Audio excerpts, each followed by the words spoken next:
Get out, now! I woke up to my husband screaming. Bleary-eyed, I sat up in bed, glancing around anxiously, thinking something had happened, but everything was silent. Huh? What's going on? Turning around, I saw my husband, who had been shouting, was still in a dream. Could it be sleep talking? My husband Liam often talks in his sleep. This wasn't the first time I've been awakened by his late-night chatter, but today's words were a first, and I couldn't help but let out a wry laugh. What's this about? Get out? Then, as if responding to my words, my husband started to say something shocking. Upon hearing it, I trembled. Could this really be happening?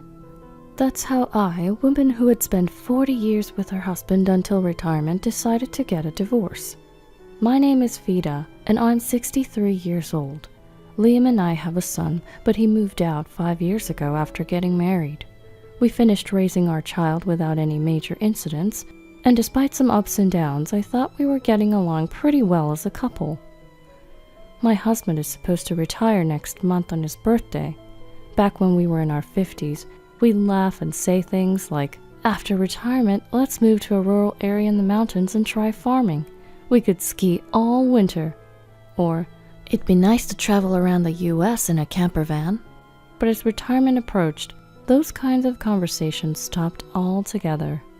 Of course, I didn't really want to ski all the time at this age, but we're still physically fit, and I thought it'd be nice to travel together. So, I was considering celebrating my husband's retirement by staying at a fancy inn we wouldn't normally go to, and I was in the middle of looking up various places online. But then, get out, now! The words he said in response to my comments after that sleep talk were unbelievable. Emberlyn, my wife, has found out about the affair. It'll be bad if she comes.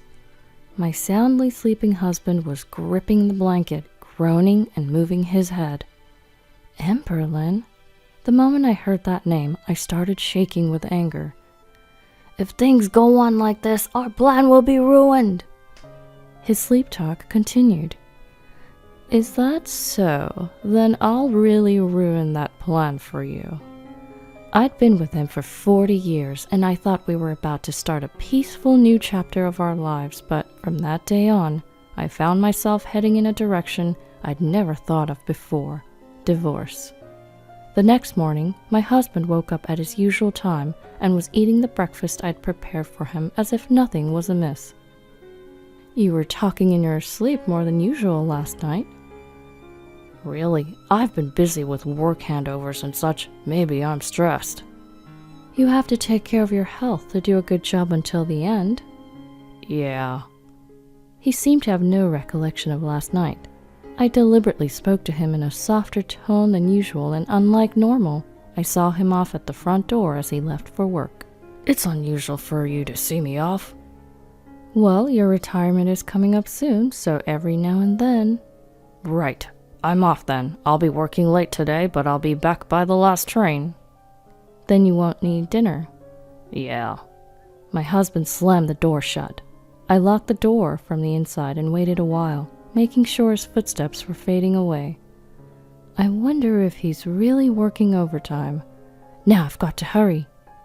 I began searching the house for evidence of his affair. When I checked each pocket of my husband's suits in the closet, I found a crumpled piece of paper. I found it, just as I thought. It was clearly a suspicious hotel receipt. He probably paid in cash to avoid leaving a record with a card payment, but it's pointless if he doesn't dispose of it. There were several similar receipts, and the most recent one was dated 2 days ago. He said he was working overtime the day before yesterday, and he didn't come home until midnight. Since hearing his sleep talk last night, I was prepared for the infidelity, but when the evidence actually surfaced, I found myself crying without realizing it, shaken by the reality. Why, you said you'd broken up. I believed that. The truth is, my husband had cheated once before, 10 years ago. I'm sorry, it was just a momentary lapse of judgment. Madam, we will never meet again. Please forgive us.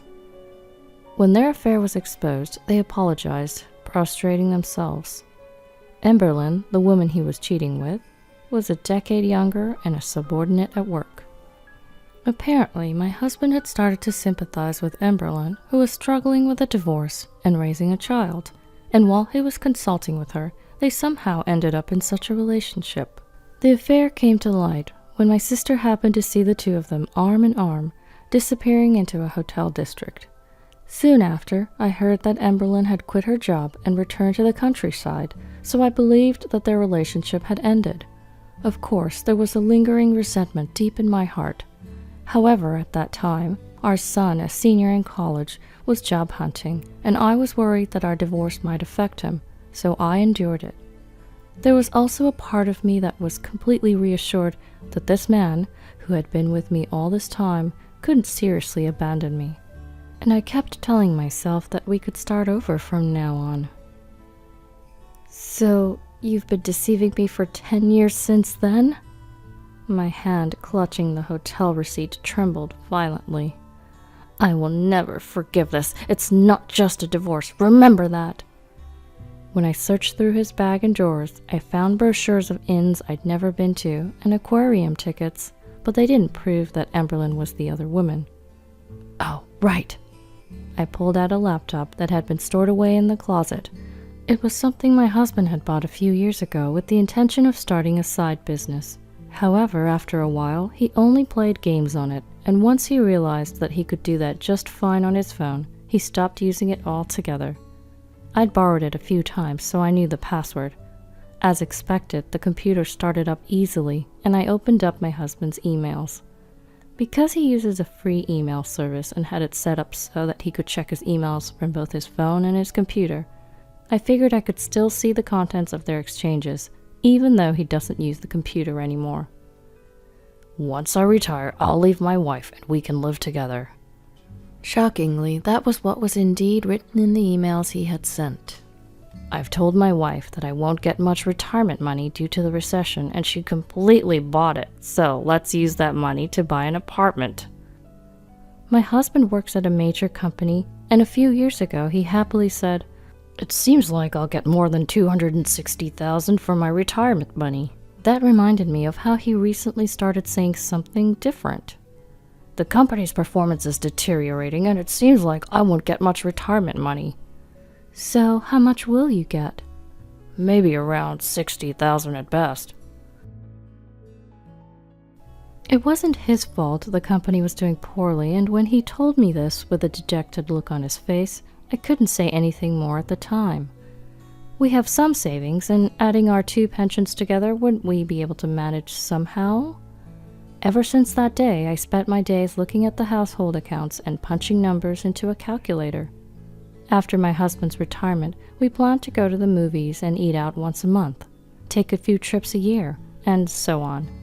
If we pared back our envisioned post-retirement life a bit, well, quite a bit, we'd probably be able to manage. I'll try to get more hours at my part-time job. I feel bad, but I guess my husband will have to work part-time while he's still healthy. What was all that worrying for? Does your wife really have no idea about us? Even if she finds out, she'll forgive me if I apologize. It was the same 10 years ago.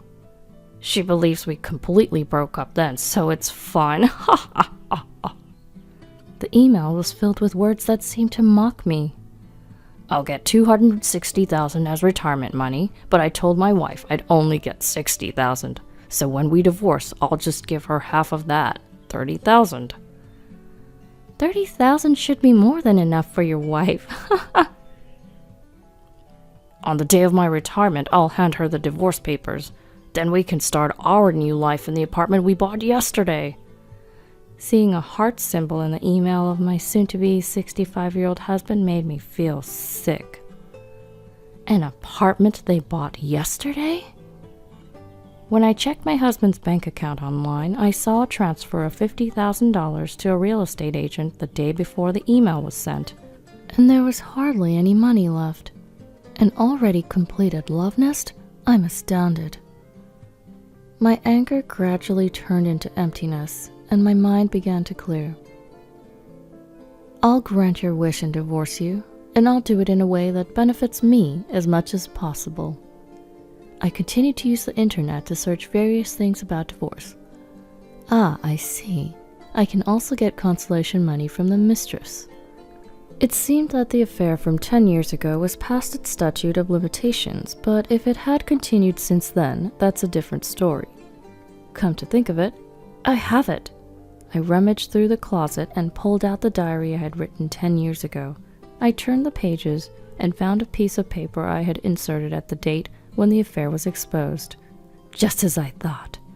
After glancing through the contents and grinning, I immediately called the law firm I had been researching online.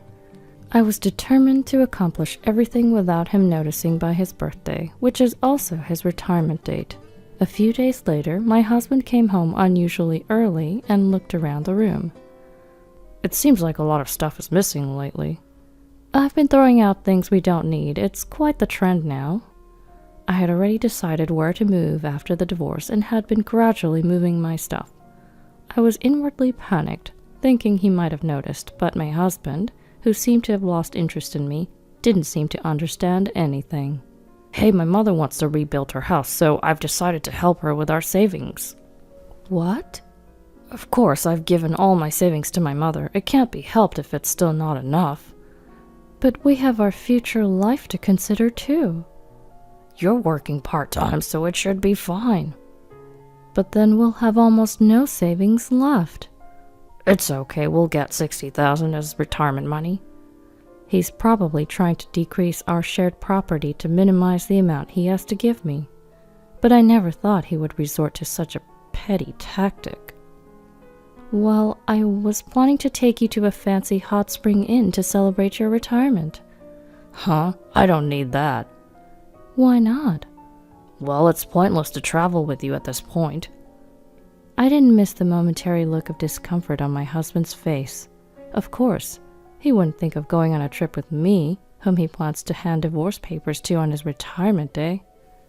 After retiring, I was thinking about doing various things like traveling around just the two of us, skiing and so on. You know, it's what you were talking about before.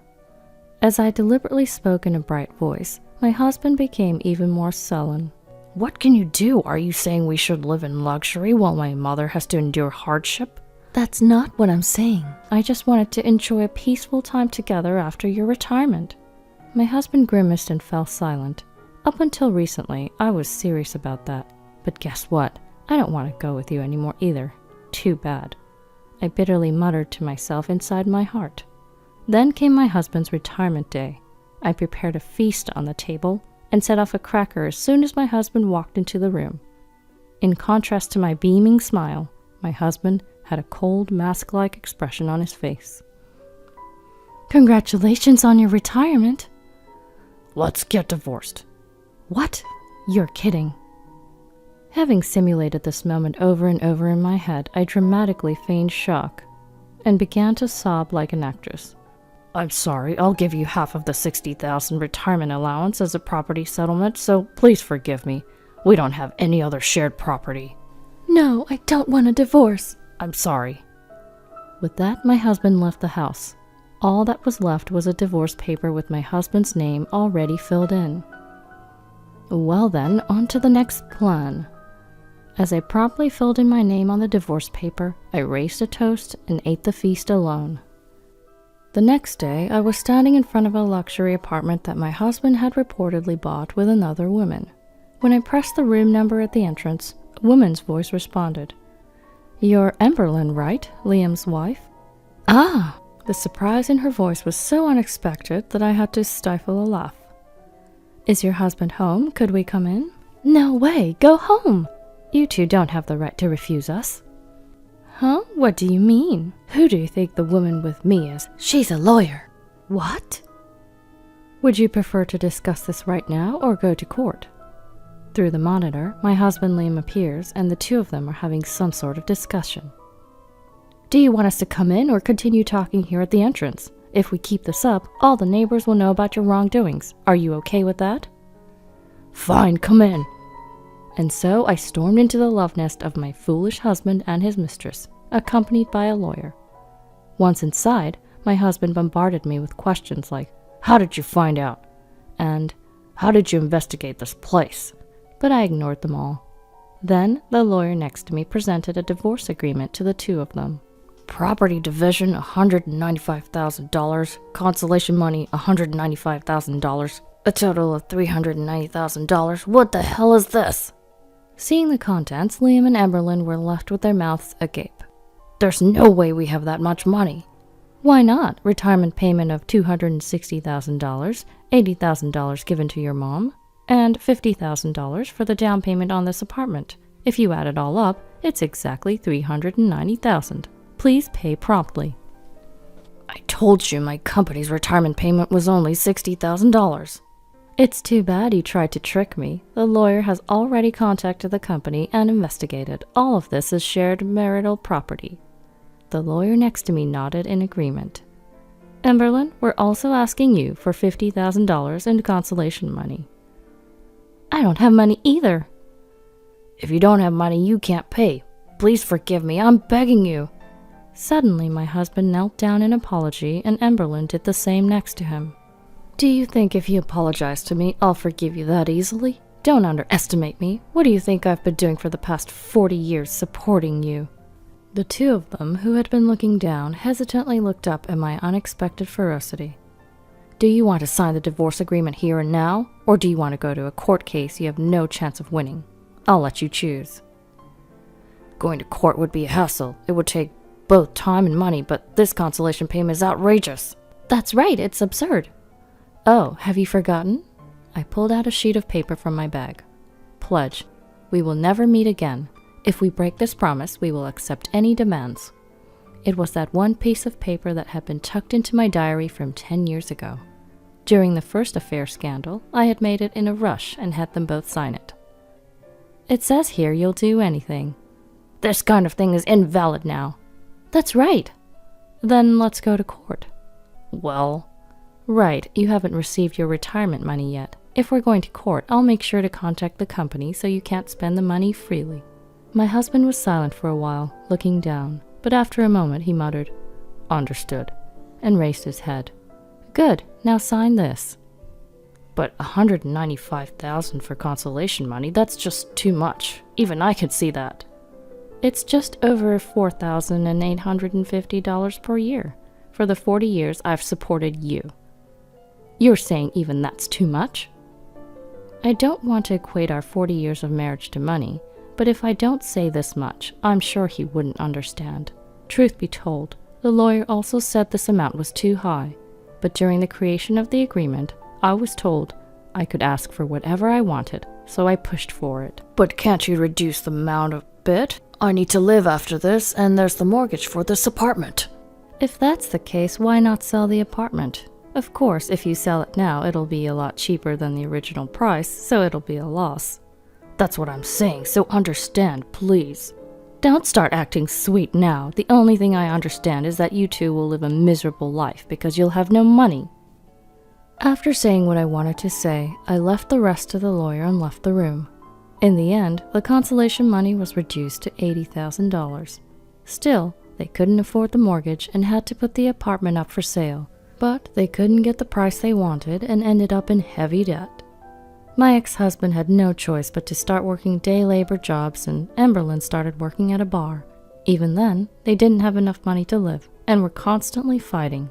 I never thought I would start living alone at this age, but being able to use my time freely now is very comfortable. Lately, I've been into traveling all over the place by myself, and I'm planning to go abroad in the future.